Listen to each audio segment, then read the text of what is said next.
Transfobia é qualquer tipo de violência em face de pessoas trans em toda a sua pluralidade. Já, peço licença, né, no meu lugar de fala, falando sobre, questões, trans, em termos jurídicos. Seria maravilhoso, né, se pudéssemos ter uma professora, um professor trans, aqui no direito para falar sobre isso.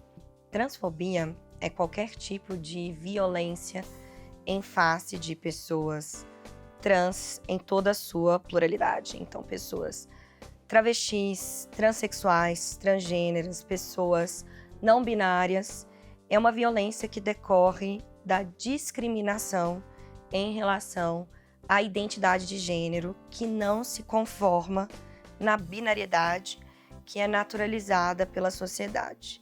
Então, todo esse tipo de violência que decorre da discriminação, ela vem no sentido de não aceitar algo que se difere do gênero binário feminino e masculino.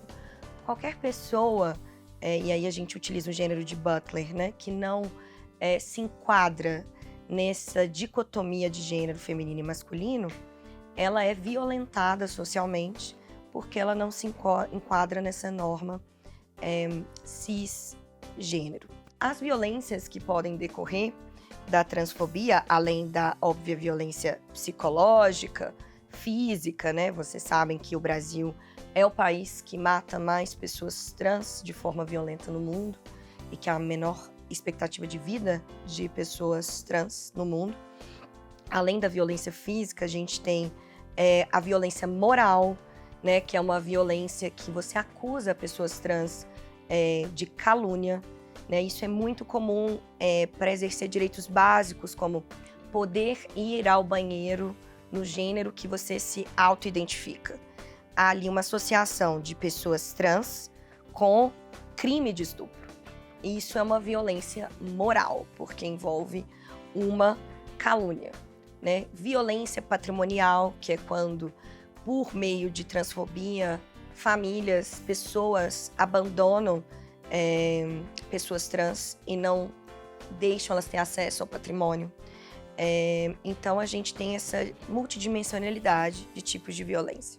Em teoria, as pessoas trans deveriam ter acesso a todos os direitos fundamentais, né? Direito a uma existência digna, saúde, educação de qualidade, moradia, poder ir e vir sem serem violentadas. Mas, na prática, há uma dissonância entre o texto constitucional e a vivência, né, a concretude das vidas trans. Então, houve uma inércia do legislativo para efetivar direitos fundamentais de pessoas trans, o que culminou numa atuação do Supremo Tribunal Federal em direitos específicos, para reafirmar esses direitos. Então, o primeiro marco seria aí a ação direta de inconstitucionalidade de 2018, que declarou que gênero não se prova, que gênero é um direito subjetivo. Então, gênero, ele deriva de uma autodeclaração do sujeito. Então, a partir dessa decisão do STF, fica-se vedadas as exigências de provar o gênero que você se identifica. Então, isso garante o nome e o gênero autodeclarado para qualquer pessoa trans e a alteração desse nome e desse gênero sem nenhum laudo psíquico, sem nenhum tipo de exigência que é até considerada transfóbica de cirurgia de transgenitalização. A gente sabe que essa medida ela tem obstáculos para ser efetivada porque a readequação do nome e do gênero em cartórios é cara no Brasil. Então, a maioria das pessoas trans devem recorrer ao judiciário sob a garantia da gratuidade de justiça, que é algo, inclusive, que nós, da universidade, realizamos para as nossas alunas, alunes e alunos. Né? Se você é um aluno da UFOP e deseja fazer essa readequação, o Núcleo de Assistência Jurídica pode fazer isso gratuitamente para você. Esse é um direito que qual deriva todos os outros. né, da existência digna. A gente teve em 2018 também uma decisão importante do Tribunal Superior Eleitoral, que garante que mulheres trans sejam enquadradas nas cotas obrigatórias de gênero, 30% obrigatório para todos os partidos políticos nas eleições. Em termos de saúde, nós temos a portaria do Ministério da Saúde, que garante processos ambulatoriais e cirúrgicos para pessoas trans. Então, em teoria, né, existem ambulatórios do SUS que garantem hormonioterapia e qualquer modificação corporal, que inclui a cirurgia de transgenitalização, de forma gratuita.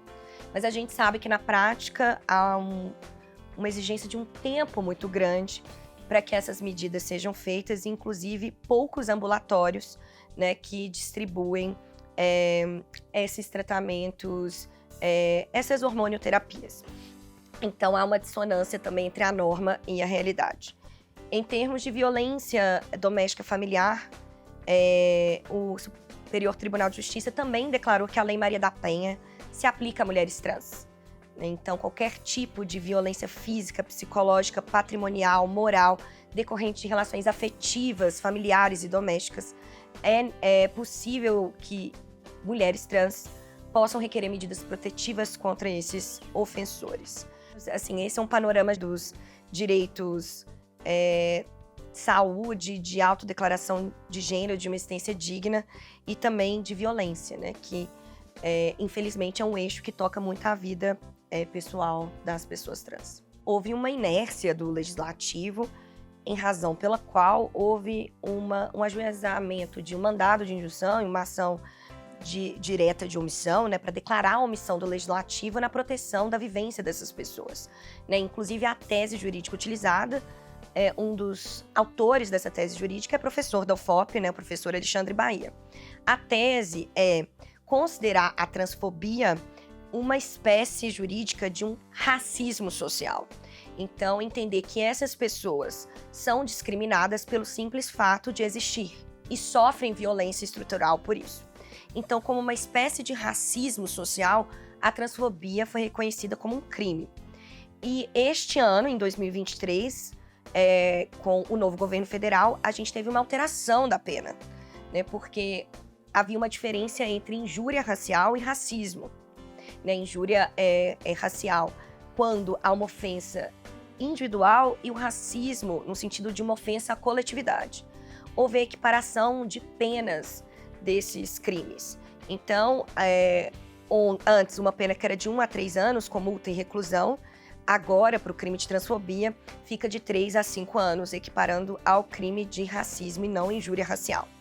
Nós sabemos, né, que em termos de uma política de combate à transfobia, talvez a criminalização não seja a melhor resposta, porque o sistema criminal no Brasil tem classe e tem raça, há um encarceramento em massa de pessoas negras e periféricas.